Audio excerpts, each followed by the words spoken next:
सौदेबाजी का सुरू आहे आणि नगरसेवकांना लपवून ठेवणं, इतरांचे फोडण्याचा प्रयत्न करणं, विकत घेण्याचा प्रयत्न करणं, आमिष दाखवणं, दहशत दाखवणं, फक्त मुंबई नाही इतर महानगरपालिकासुद्धा. तर मतदारांशी प्रतारणा करणार नाही याचा अर्थ असा असतो, एखादा नगरसेवक, एखादा आमदार, एखादा खासदार हा जर एखाद्या पक्षावर किंवा चिन्हावर निवडून आला असेल तर पुढली 5 वर्ष तो त्याच चिन्हावर त्याच पक्षात राहून त्याने काम करणं गरजेचं आहे. जर त्याला पक्षांतर करायचं असेल तर त्याने राजीनामा दिला पाहिजे आधीच्या पदाचा. पण शिंदेच्या बाबतीत तसं दिसत नाही आहे किंवा भाजपच्या बाबतीत तसं दिसत नाही.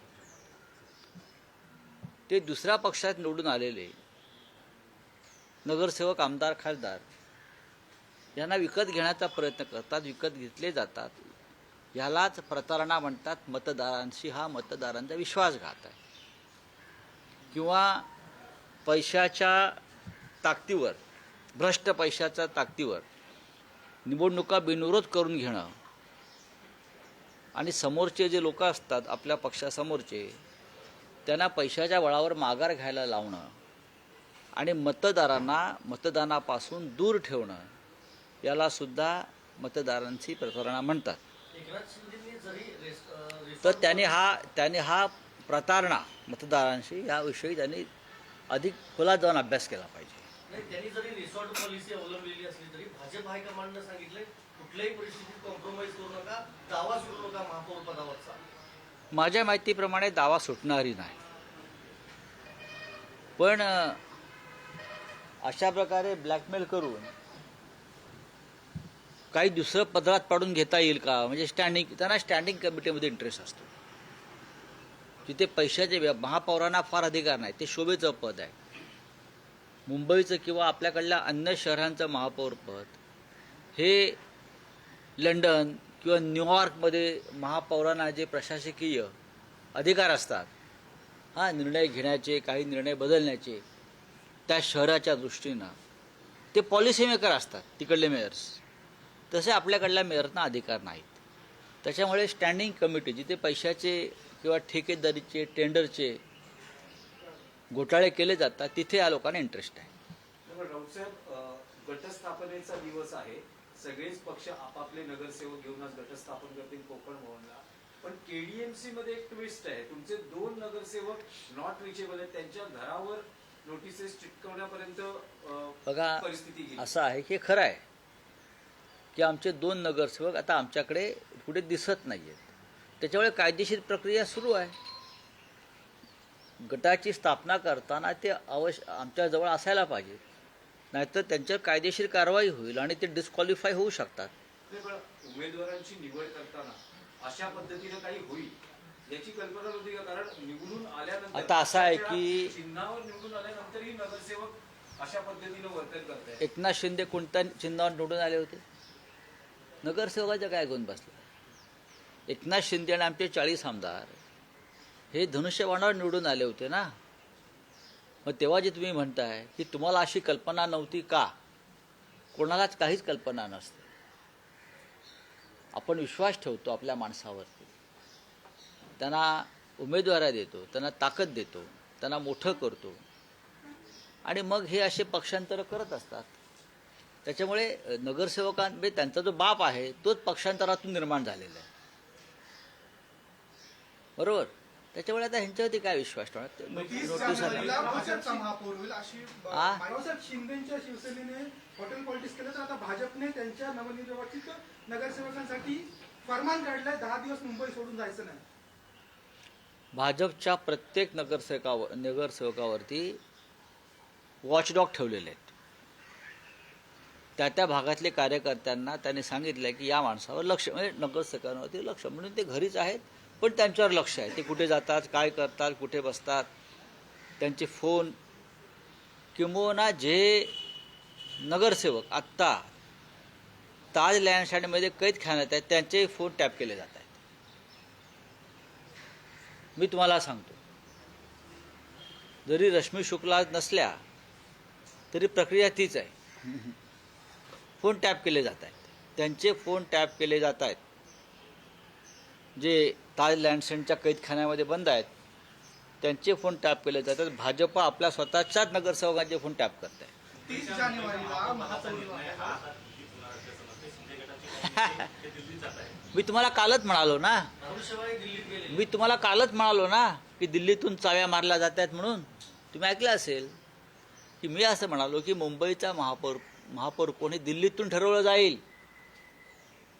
हे आतापर्यंत इतिहासात घडलं नव्हतं.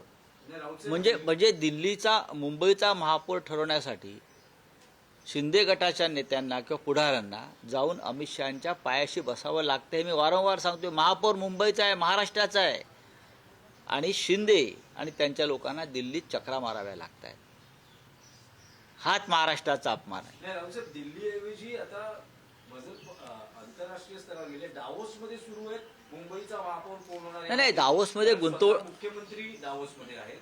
उद्योग मंत्री शिंदेचे जे विश्वासू आहेत ते उदय सामंत दावोसमध्ये आहेत. एकनाथ शिंदे आणि मुख्यमंत्र्यांचं फोनवर बोलणं सुरू आहे. तर कदाचित दावोसमध्ये हा निर्णय होऊ शकतो. असं आहे की दावोसमध्ये गुंतवणुकीवर चर्चा कमी सुरू आहे, आणि ते जे उद्योगमंत्री आणि मुख्यमंत्री ह्यांच्यामध्ये मुंबईच्या महापौरावरच चर्चा सुरू असते. त्याच्यामुळे ह्या वेळेला मुंबईत महाराष्ट्रात गुंतवणूक कमी येणार आहे. कागदावरती असली तरी कमी येणार आहे, कारण सगळ्यांची गुंतवणूक ही मुंबई महानगरपालिकेच्या महापौर पदाच्या संदर्भात होते. 30 जानेवारीला भाजपचाच महापौर होते. कुठेतरी शिंदे गटाची इच्छा आहे तिला सुरून लागतोय. नाही, तर कोणाच्या इच्छा कशा असतात आता मी सांगू शकत नाही ना.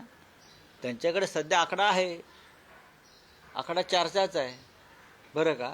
ते चौकार मारतील तर आम्ही षटकार मारू. रावसाहेब, चंद्रपूरमध्ये भाजप आणि ठाकरेंची सेना ही सत्ता स्थापन करते आणि तिथे ठाकरेंना महापौर पद मिळते.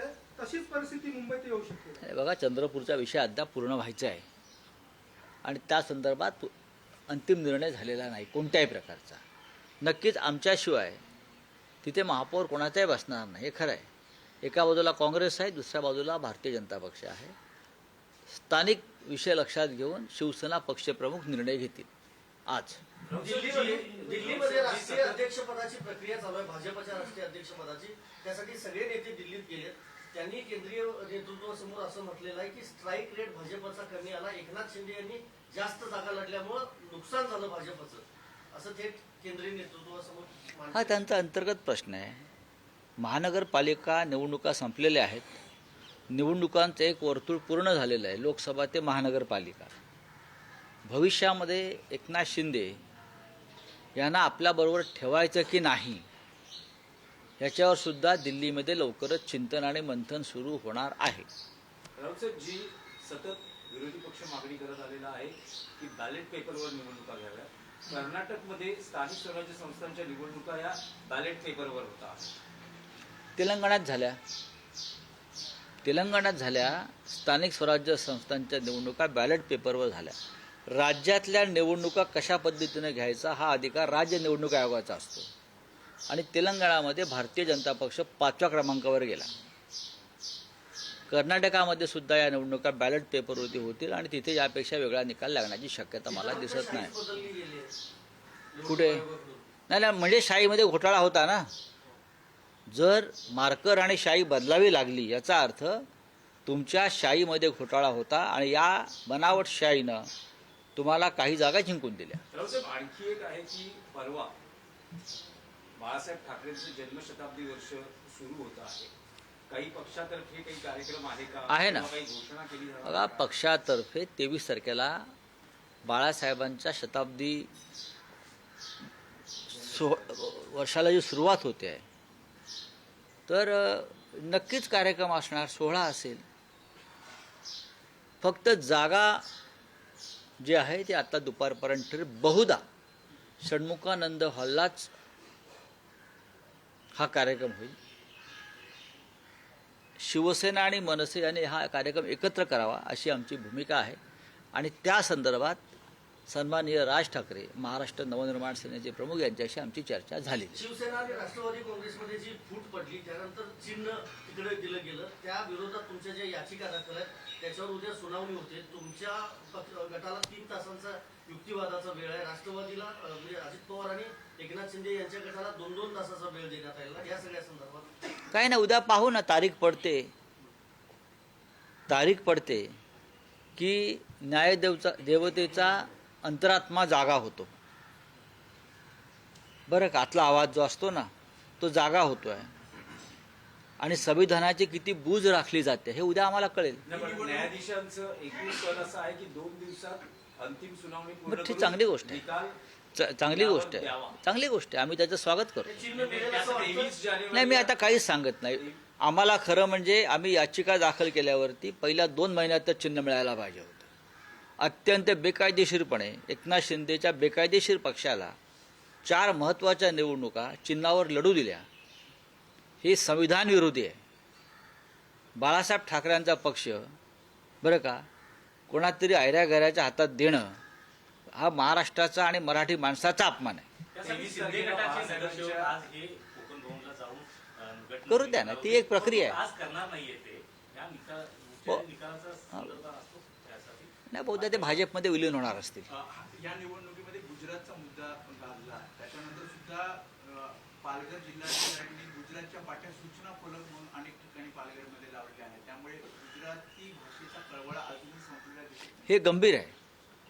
हे गंभीर आहे आणि ह्याच्यावरती आम्हाला एकत्र बसून सर्वच पक्षांना महाराष्ट्रातला विचार करावा लागेल की पालघर हा भाग महाराष्ट्राचा आहे की बुलेट ट्रेनच्या निमित्तानं, वाढवण बंदराच्या निमित्तानं हा बाजूच्या राज्याला जोडला गेला आहे.